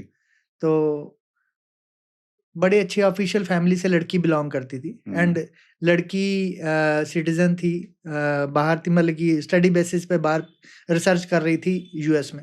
जी। वहीं पे उसको एक लड़के से अटैचमेंट हो जाती है आपस में। हुँ, लड़का भी यूएस में था। हुँ। लड़का जौन-सा है वो बॉम्बे बेस्ड था। अच्छा, लड़की जौन-सी थी वो चंडीगढ़ बेस्ड थी। अच्छा। अब दोनों को वहाँ पे अटैचमेंट हो गई आपस में, दे डिसाइडेड टू कि हमने आपस में मैरिज करनी है। अब पेरेंट्स को बोला उन्होंने, कि हमारी मैरिज करवा दो। उन्होंने कहा ठीक है, बच्चे दोनों सेटल्ड हैं, बाहर हैं, दोनों अपना रह रहे हैं तो कर देते हैं शादी। हुँ, अब पेरेंट्स क्या कर सकते हैं? हुँ, यही कर सकते थे, इससे ज़्यादा कर भी नहीं सकते। हुँ, नहीं करेंगे तो वो वैसे कर लेंगे शादी। हुँ। तो जी उन्होंने कंसेंट दे दी। अब इनकी ये थी जी हम शादी जौन-सी है वो इंडिया में करनी है। अच्छा। तो वहाँ से लड़का-लड़की ट्रैवल करते हैं, हाँ, इंडिया आते हैं। हाँ। आके जी वो उनकी चंडीगढ़ में लड़की रह रही थी, तो उन्होंने ज़ीरकपुर में एक पैलेस बुक किया, लड़के वाले बॉम्बे से आ गए। अच्छी धूमधाम से शादी हुई। अच्छा। अच्छे लेवल पे उन्होंने शादी की, सब कुछ हुआ। हुँ, शादी के बाद ही 3 दिन के बाद ही वो लड़की म अगले दिन वो बॉम्बे चले गए, 2 दिन के बाद वो दोनों अमेरिका वापस चले गए, जी। हस्बैंड-वाइफ। उसके बाद वो यहाँ पे कभी वापस नहीं आए, ओके। कभी वापस नहीं आए और वहाँ पे झगड़ा हो गया इनका आपस में। हुँ, और झगड़ा भी इस लेवल का हो गया कि लड़की को लड़के ने घर से बाहर निकाल दिया। अच्छा। हाँ, तो वहाँ पे लड़की ने लड़के को? लड़की को लड़की ने अच्छा घर से लड़की को लड़के ने। घर से बाहर निकाल दिया। अब अच्छा। वो वहाँ पे अब ईगो क्लैश हो गया बहुत ज़्यादा। हाँ। अब उधर उसने कहा जी ऐसे-ऐसे करके भी यहाँ पे तो कानून बड़े-बड़े डिफरेंट हैं। तो हुँ, मम्मा आप देखो यहाँ पे, उसके हुँ, मम्मा भी यहाँ पे एक बैंक ऑफिशियल थे। हुँ। तो वो मेरे पास आए भी ऐसे करके जी अब बताओ इसमें क्या करना है? We moved a complaint before the women cell. अच्छा। तो पहले उन्होंने ऑन द फर्स्ट स्टेप कहा यहाँ पे क्या हुआ? हुँ, शादी यहाँ पे नहीं हुई, हुँ। ठीक है ना? चंडीगढ़ में? हाँ, क्योंकि शादी ज़ीरकपुर में हुई। ज़ीरकपुर में हुई थी। तो हाँ। शादी ज़ीरकपुर में हुई, रहे शादी के बाद 3 दिन बॉम्बे में, हुँ, क्रुएल्टीज़ हुई अमेरिका में। हुँ। यहाँ तो इंडिया में क्या बनेगा? कुछ नहीं। हाँ, बिल्कुल ठीक है। तो सुप्रीम कोर्ट यहाँ भी हमारे साथ खड़ा था। अच्छा। अब कुछ क्या है कि हमारे लॉ सिस्टम के अंदर कॉन्ट्रडिक्टरी जजमेंट्स काफ़ी हैं, कुछ कानून हमारी फेवर में है, हर चीज़ के ऊपर अलग अलग जजमेंट्स हैं। जी। तो हम वो अलग अलग जजमेंट्स अपनी उठाते हैं, उस जगह पे फिक्स कर देते हैं। ओके। तो एक जजमेंट है cruelty transfer with the girl. Okay. अब वहाँ पे लड़की की माँ कंप्लेंट दे रही है, मेरी बेटी के साथ अंग हो रहा किया है इन्होंने अमेरिका में, तो इनके खिलाफ एफआईआर दर्ज किया है। उसके अंदर उसके फादर, लड़के के फादर, लड़की की मदर, हमने सबके खिलाफ कंप्लेंट दी। अच्छा। और ultimately with the struggle of 2-3 months, हमने स्ट्रगल किया वो 2-3 महीने, and we got successful in getting the FIR registered. तो उसके अंदर उसके लड़के के माँ बाप का भी लड़के नाम के था? माँ बाप का भी नाम था और लड़के का भी नाम था। उसमें हमने बनाया था भी ऐसे करके जी, वो फ़ोन पे उनको ये कहते हैं और फ़ोन पे ही हरास कर रहे थे, ये कर अच्छा। रहे थे। अच्छा। क्योंकि प्रोवोक मेंटल कर एंड रहे थे फिजिकल वो। क्रुएल्टी, मेंटल क्रुएल्टी तो क्रुएल्टी आप भी कहीं है। से भी कर सकते हो आप। हम्म। तो लड़के का, लड़की के माँ बाप तीनों का नाम था, एफआईआर रजिस्टर हो गई वहाँ पे। और अल्टीमेटली वो चलता रहा करके कई कोर्टों में आया है मैटर ये वाला कि ये देखो जी, यहाँ पे तो कुछ नहीं हुआ। अल्टीमेटली वो मैटर हमारा सुप्रीम कोर्ट चला गया अच्छा।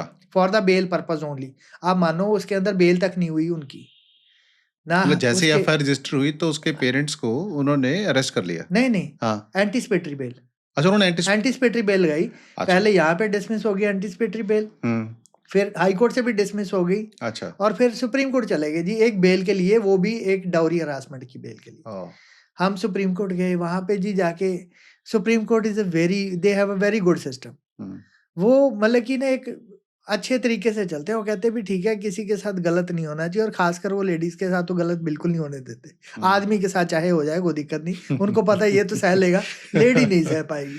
अच्छा। तो उन्होंने जी वहां पे उसको एक ही बात कही, कॉम्प्रोमाइज इट, उसके जो जिसके लिए फादर को कॉम्प्रोमाइज इट, सेटल दैट, मैं मीडिएशन भेज देते हैं, इसको सेटल करो। अच्छा। तो उनके काउंसिल ने कहा जी ऐसा है भी यहाँ पे कुछ हुआ ही नहीं है, हाँ। तो जुडिक्शन कैसे बनेगी यहाँ पे?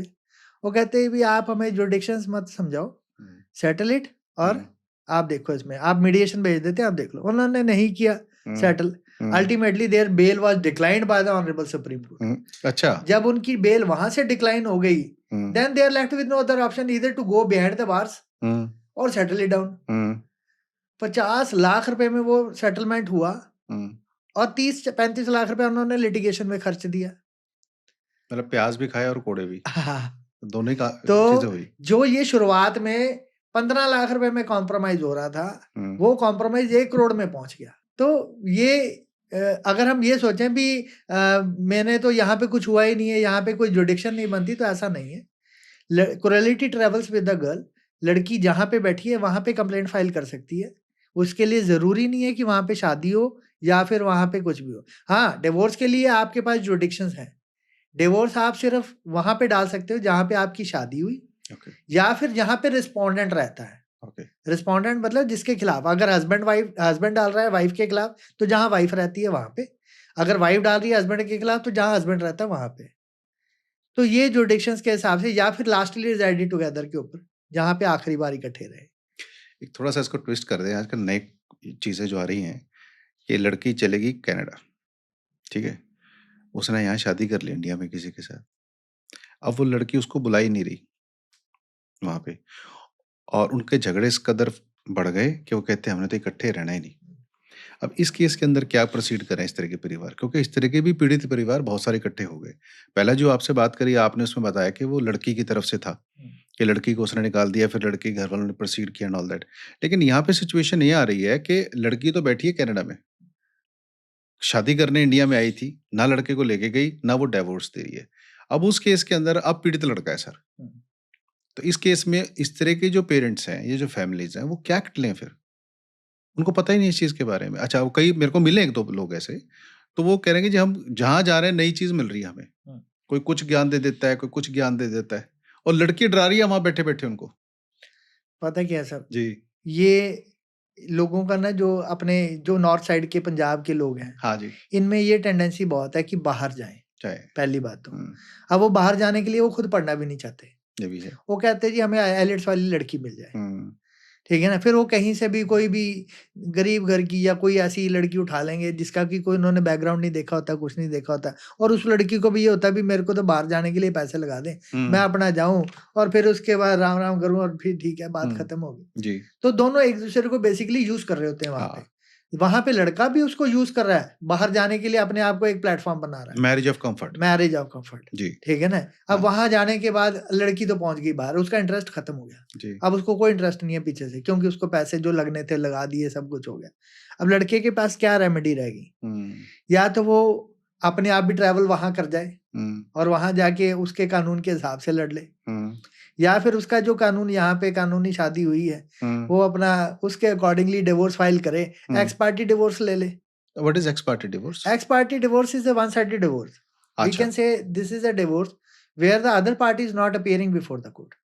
ओके जब दो पार्टीज, एक पार्टी ने दूसरी पार्टी के खिलाफ केस फाइल कर दिया और दूसरी जिसके खिलाफ केस फाइल किया वो कोर्ट में आते ही नहीं है, तो कोर्ट उसको वन साइडेड डिवोर्स देके। इसमें कितने टाइम लगता है?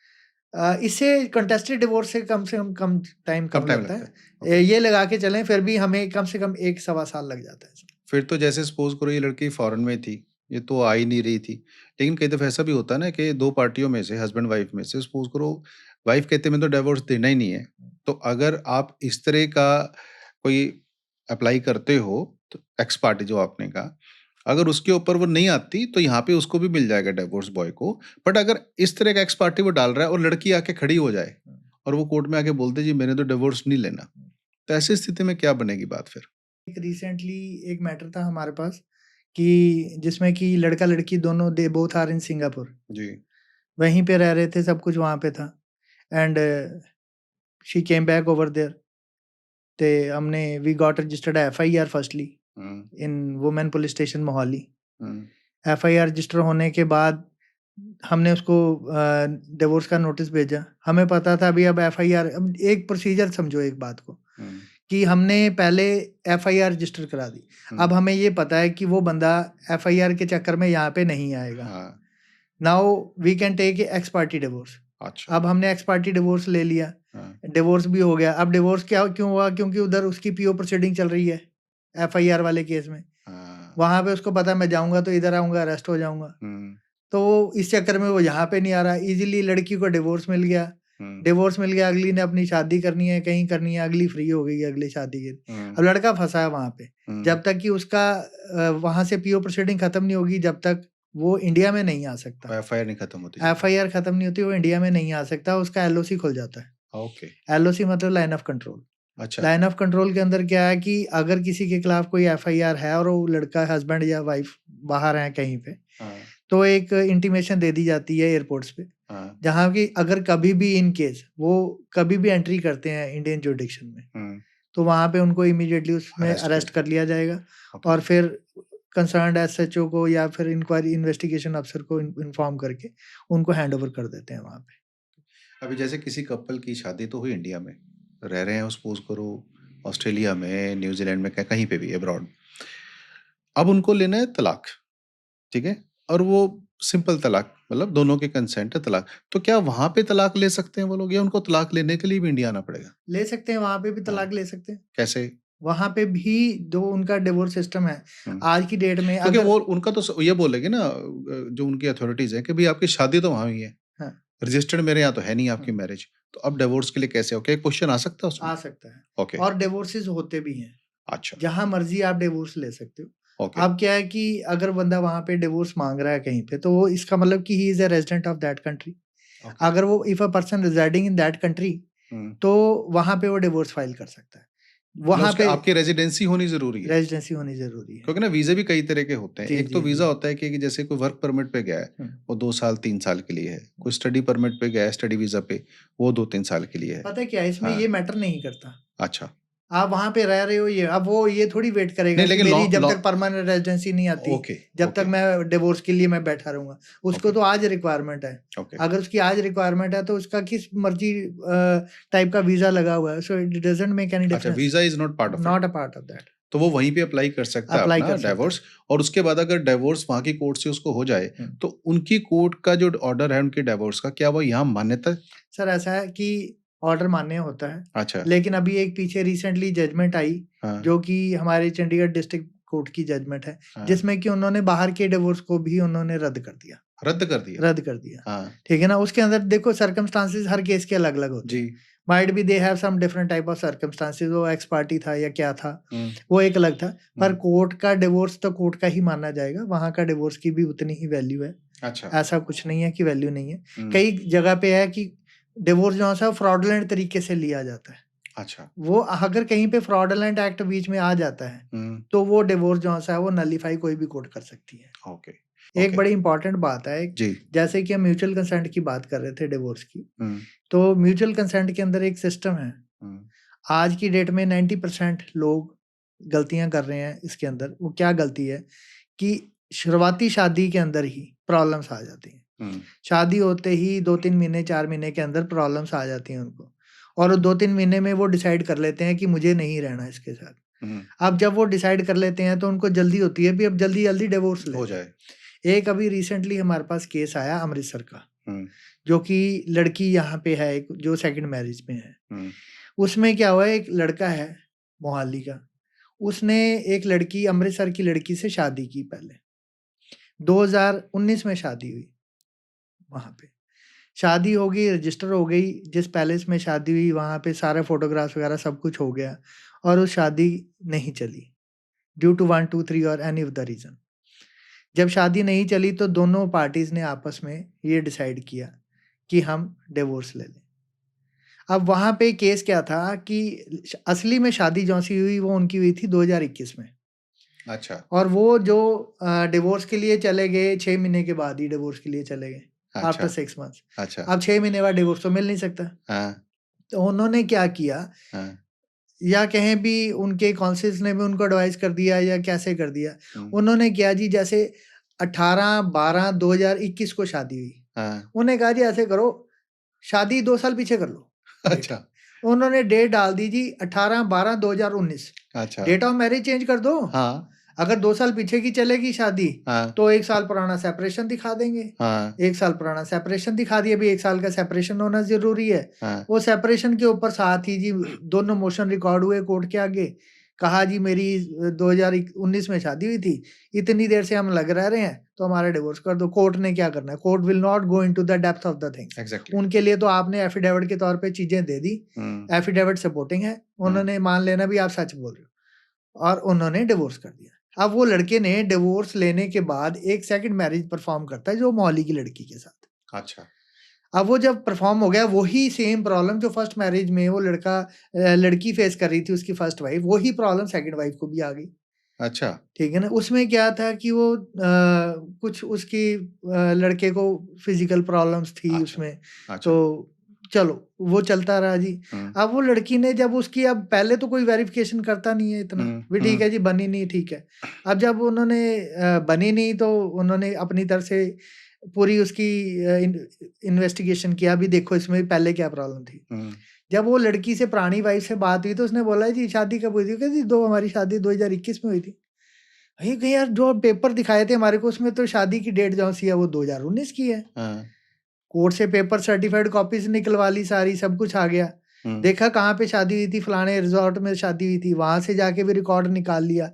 ये तो यार शादी 2021 में हुई है, ये तो अच्छा। 2022 में शो करा है, इसने तो कोर्ट के साथ भी चीटिंग कर दी है। हमने एफआईआर यहाँ पे रजिस्टर करा दी अच्छा। भी, ये तो हमारे साथ ही इस तरह से चीटिंग करी है इन्होंने। हम्म, हाई कोर्ट में मैटर चला गया सब कुछ। अब now he got the bail, उसमें इन्वेस्टिगेशन वगैरह ज्वाइन की, सब कुछ किया रख के। But the people are doing such a things, वो सोचते हैं यार भी हमने ये कर दिया, ठीक है जो मर्जी डेट लिखा दो, म्यूचुअल कंसेंट पे डिवोर्स हो। आप ये समझो कि अगर आपने 2022 में शादी की है तो आपको अपनी मैरिज 2022 वाली डिसॉल्व करानी है।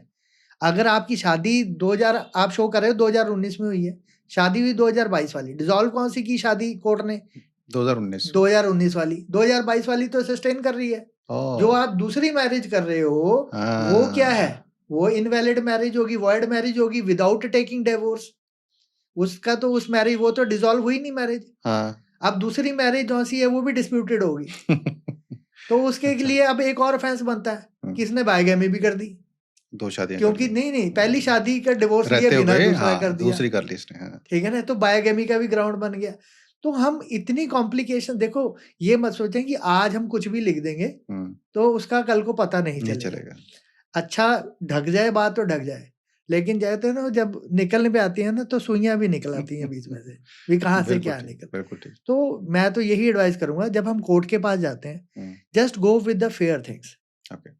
6 महीने लेट हो जाए कोई बात नहीं, हम्म, लेकिन कोर्ट को मिसलीड मत करो और कोर्ट की जो डायरेक्शंस हैं, जो लॉ में प्रोविजंस दिए गए हैं, उसको फॉलो करते हुए डिवोर्स लो।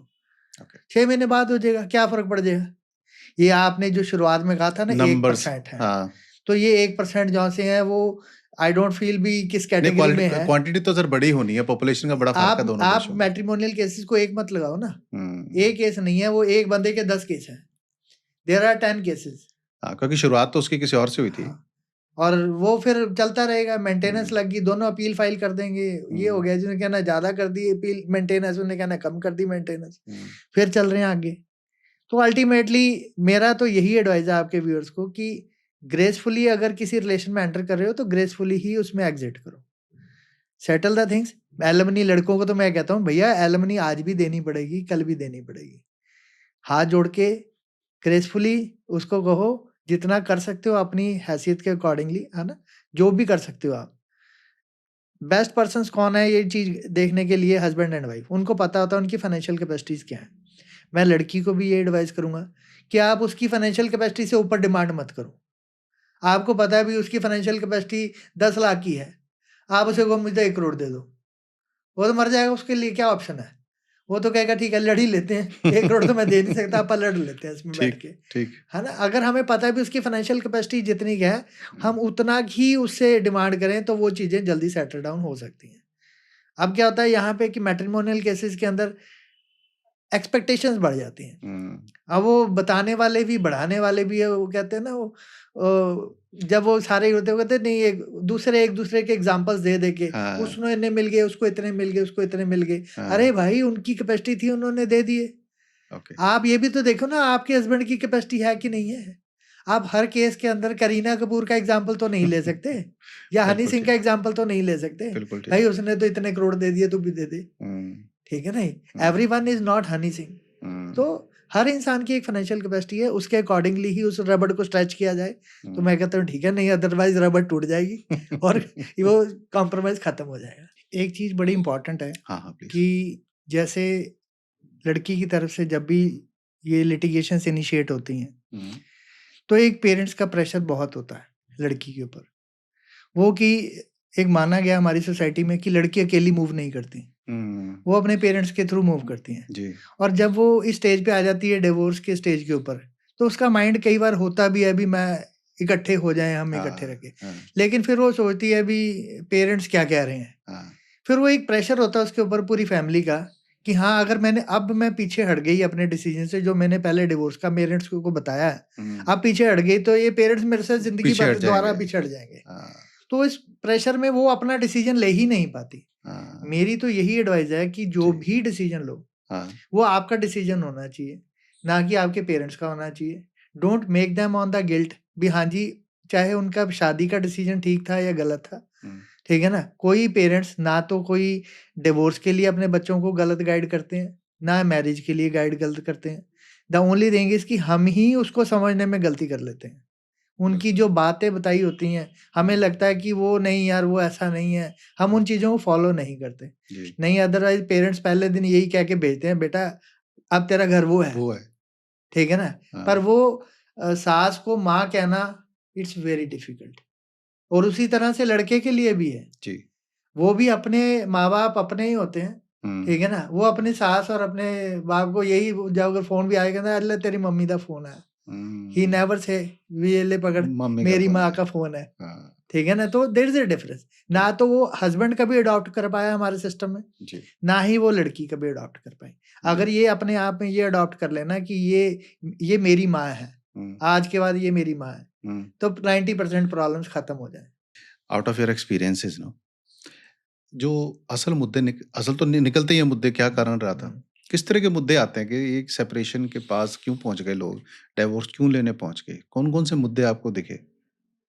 सबसे इम्पोर्टेंट है शॉर्ट टेम्पर्डनेस। हाँ, शॉर्ट टेम्पर्डनेस तो सब में ही होगी। हम्म, इतनी शॉर्ट टेम्पर्डनेस है कि वो सुनना नहीं चाह रहे किसी की बात को। वो कहते हैं जो मैंने कह दिया ठीक है, वो कहती है जो मैंने कह दिया ठीक है। अब वो क्लेश जौन सा घर का क्लेश है, जिस दिन वो सड़क पे उतर आता है तो उसको कोर्ट तक पहुंचते टाइम नहीं नहीं लगता। लगता। वो शॉर्ट टेम्पर्डनेस जौन सी है, अगर किसी में पेशेंस है, चाहे वो हस्बैंड में है चाहे वो वाइफ में है, पेशेंस होनी एक में बहुत ज़रूरी है। हमने अपने घरों में भी देखा है, पेरेंट्स में हमारे एक बंदा चुप होता है और एक बंदा बोलने वाला होता है, ठीक है ना? वो काटे इसलिए रहे होते हैं, भाई एक बंदा बोल रहा है दूसरा सुन रहा है। लेकिन अगर हम दोनों ही बोलने वाले लगा दिए तो वहाँ पे ये खत्म नहीं हो सकता, वहाँ पे डिवोर्स होगा ही होगा, हर हालत में होगा। और मैं एक चीज़ और कहूँगा लड़की के पेरेंट्स को कि कभी भी अपना डिसीजन उसके ऊपर मत दिखाओ, भैया आपको ये करना चाहिए नहीं करना चाहिए। Let the decision will be of the girl, जो मर्जी हो, चाहे वो सेपरेशन का है, चाहे वो same is for the boy also. हम क्या करते हैं कि हम एक पंचायत लगा लेते हैं घर में ही, हाँ जी दसो सारे, और किसी को कोई फर्क नहीं पड़ रहा। फर्क तो दो बंदों को पड़ रहा है, वो चार बैठे और चार ਦਾ अगले ਦਾ एग्जांपल ले रहे होंगे जिन्हों का कोई लेना देना ही नहीं होता। वो उसका एग्जांपल लेके बोल रहे होते हैं, अच्छा जी उसके साथ ऐसा हो गया, उसके साथ ऐसा हो गया। अब भैया उसके साथ ऐसा हो गया, उसके सर्कमस्टांसेस कुछ और होंगे, लेकिन आपके साथ ऐसा होगा इस बात की क्या गारंटी है? बिल्कुल। लेकिन अगर जो बंदा है, जो भी हस्बैंड वाइफ है, अब हिंदुस्तान में एक मैरिजेबल एज रखी गई है, ठीक है ना? अब जैसे कि 21 के बाद लड़के की शादी होगी। अगर 21 साल का लड़का है तो कम से कम 21 साल का बच्चा कॉम्पिटेंट है टू टेक द डिसीजन। 18 साल के बाद तो वोट डालने के लिए इंटाइटल्ड हो सरकार जाता ही है। बोल रही है। वो कहती तुसी सरकार बना सकते हो 18 साल के बाद, तो अपना घर क्यों नहीं बसा बसा सकता सकते। वो? तो डिसीजन के लिए खुद सोचो क्या ठीक है क्या गलत है। अगर आपको लगता है नहीं रह सकते, टेक डिवोर्स। रह सकते हो, file section 9 restoration of conjugal rights, ठीक है ना? नहीं भी दूसरी लड़की रहना चाह रही, सेक्शन 9 डालो, कोशिश तो करो अपनी तरफ से, बचाने मेक योर 100% एफर्ट्स। कल को ये गिल्ट ना रहे यार मैंने कोशिश नहीं की।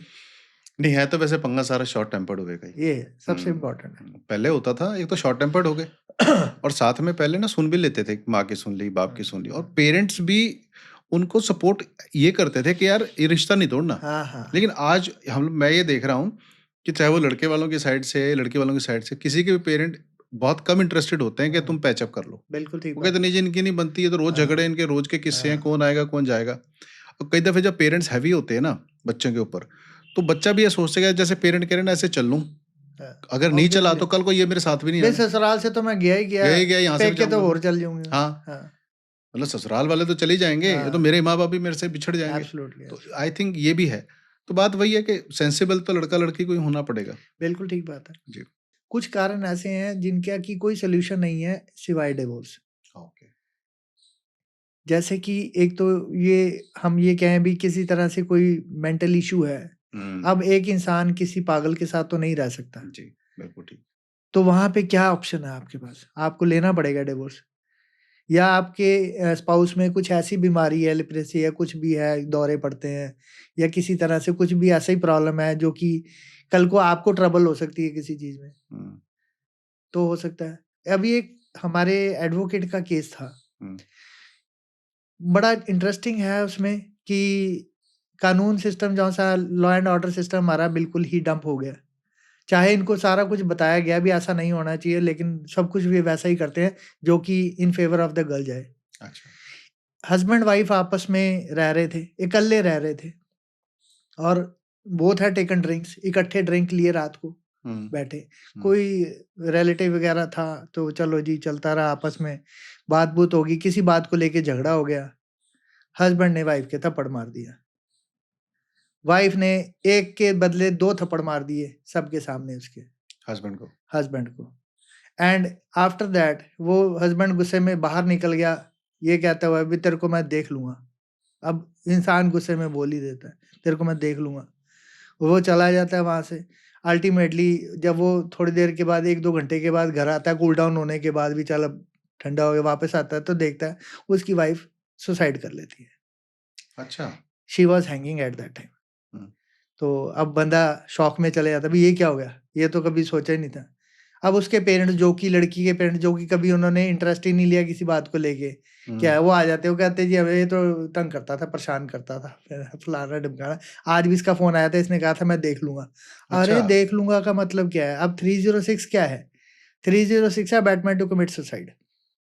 306 के अंदर अबैटमेंट के अंदर 3-4 चीज़ें हैं जो इम्पोर्टेंट है, तभी 306 बनेगी। इंस्टिगेशन एड जो कि मोस्ट इम्पोर्टेंट है। अगर कोई इंस्टिगेशन है कहीं पे दी हुई, किसी ने इंस्टिगेट किया, भाई तू मर जा, या उसको कोई चीज़ ऐसी ला के दे दी, उसके आगे गोलियां फेंक दी जहर की, ये ले खा और मर जा। अब हमने उसको एड भी कर दिया, इंस्टिगेट भी कर दिया, ठीक है ना। तो इन सर्कमस्टांसिस में अगर हम कहीं पे कर रहे हैं तो वो 306 बनती है, अदरवाइज नहीं बनती। वहां पे कोई सुसाइड नोट नहीं है, कुछ नहीं है, और उन्होंने 306 लगाई और वकील साहब को उठा के अंदर फेंक दिया। अच्छा, अल्टीमेटली चलो बेल होगी, सब कुछ होगी। हम एक सिस्टम में आ गए हैं कि वो बंदा आज नहीं तो कल चलो कोर्ट से रिलीफ लेगा, भी मेरे साथ ये गलत हुआ, लेकिन वो इस स्टिग्मे को कि मैं जेल जाया और उसने ये लिटिगेशन इतने साल भुगत ली, वो उस ट्रॉमा से बाहर कब आएगा? नहीं आएगा। ये जिंदगी भर के लिए वो ट्रॉमा है बिल्कुल, जो उसको भुगतना पड़ेगा। बिल्कुल। और ये किस लिए है कि एक शॉर्ट टेम्पर्डनेस की वजह से। अगर वो शॉर्ट टेम्पर्ड थे दोनों तो ये चीज हो गई।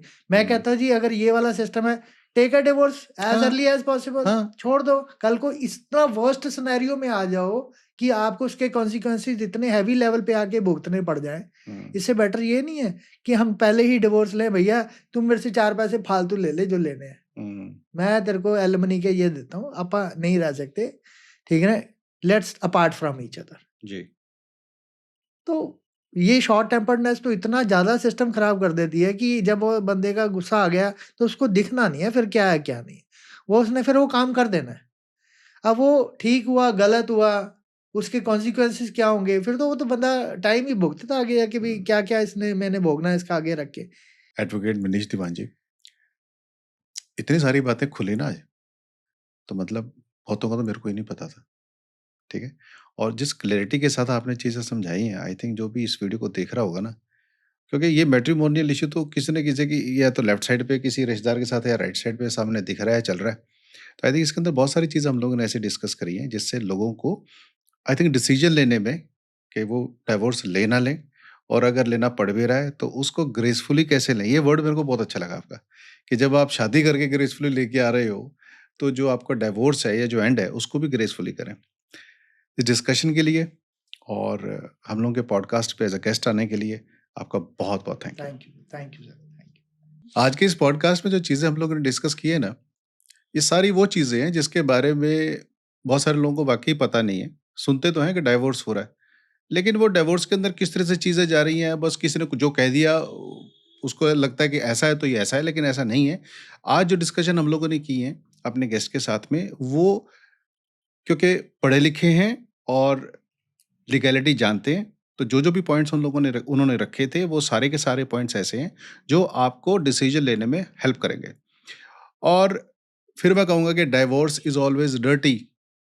अगर आप डाइवोर्स लेने जा रहे हो उससे पहले, ठीक है, फैमिलीज मिलती हैं, बात करती हैं डाइवोर्स के ऊपर लेना चाहिए क्या होना चाहिए, लेकिन हस्बैंड और वाइफ, ठीक है, मैं भी मैरिड हूँ, हैप्पीली मैरिड हूँ, और मैं सबको एडवाइस ये दूंगा कि हस्बैंड और वाइफ डाइवोर्स लेने से पहले अलग से होके बैठें और डिस्कस करें वो सब चीज़ें जो डाइवोर्स लेते वक्त और लेने के बाद उनको झेलनी है। तो इस चीज़ के ऊपर विचार करते हुए अपने डिसीजन के ऊपर आप प्लीज़ दोबारा से विचार करें। अगर पैचअप कर सकते हैं तो ज़रूर करें। अगर आपको ये लगता है मिलने के बाद कि नहीं हमारा पैचअप नहीं हो सकता, तो एक जो डाइवोर्स आपने लेना है ना, उसको प्लीज़ ग्रेसफुली लें। इस वीडियो को उन सब लोगों के साथ में आप शेयर ज़रूर करें जो डाइवोर्स लेने के प्रोसेस के अंदर हैं, किसी की एप्लीकेशन लगी हुई है, कोई प्लान कर रहा है, या जो अपनी मैरिज से डिससेटिस्फाइड है। इस चीज़ को दिमाग से निकाल दें कि ये क्या कहेगा वो क्या कहेगा। अगर 2 लोग इकट्ठे नहीं रह सकते तो डाइवोर्स लें, लेकिन ग्रेसफुली। ये वीडियो देखने के लिए आप सबका बहुत बहुत थैंक यू।